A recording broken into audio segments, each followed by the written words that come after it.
Welcome to the deep dive. Today we're going to try and unlock one of the New Testament's biggest, most, well, cargo-loaded words, righteousness. It's a heavy one. It really is. I mean, for most of us, when you hear righteousness, you immediately think self-righteousness, which is, it's just confusing. It feels a bit churchy and off-putting. And that confusion is, it's baked right into the translation. The original Greek word, dikaiosine, is carrying way too much weight for just one English word. Too much for one word. Yeah.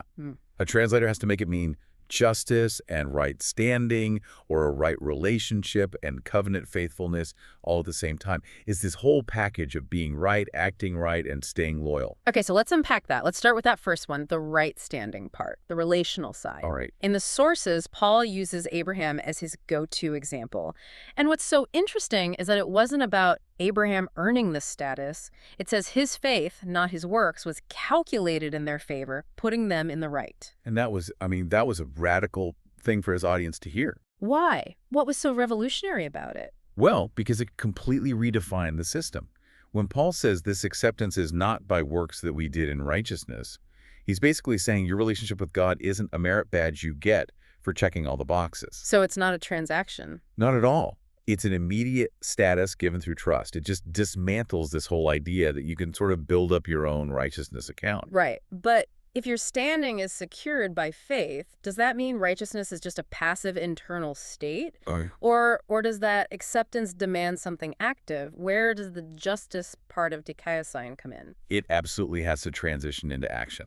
That's the key. This right standing is tied to God's action in the world. How so? You see it when the sources say God's kingdom isn't about food and drink, rituals, but about justice, peace, and joy. If you're in a right relationship, a right covenant, then you have to live out that covenant's demand for justice. And we see that lived out so beautifully in the story of Joseph, Mary's fiancé. A perfect example. The text calls him an upright man. But when he finds out Mary is pregnant, his uprightness isn't about rigid condemnation. He decides to end things privately. Exactly.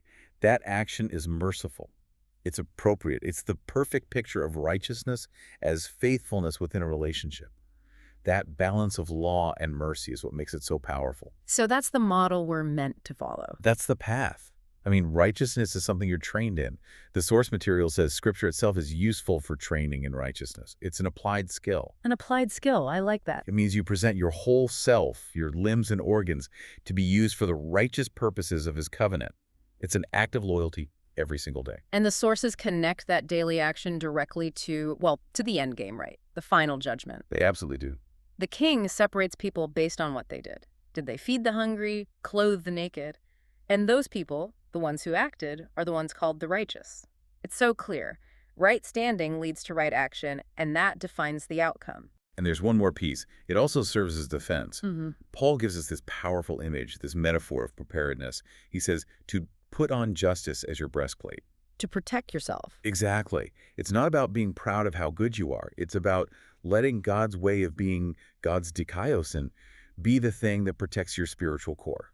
So when we put it all together, the big takeaway is that true righteousness, dikaiosine, has almost nothing to do with moral superiority. Nothing. It's this whole integrated system of being accepted by God, of living out a loyal commitment, and of practicing real active justice in the world. And that active part raises a really difficult paradox.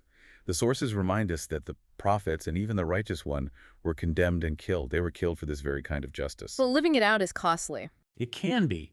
So the question for you, listening, isn't just about preparing for some future resurrection of the righteous and the unrighteous. It's this.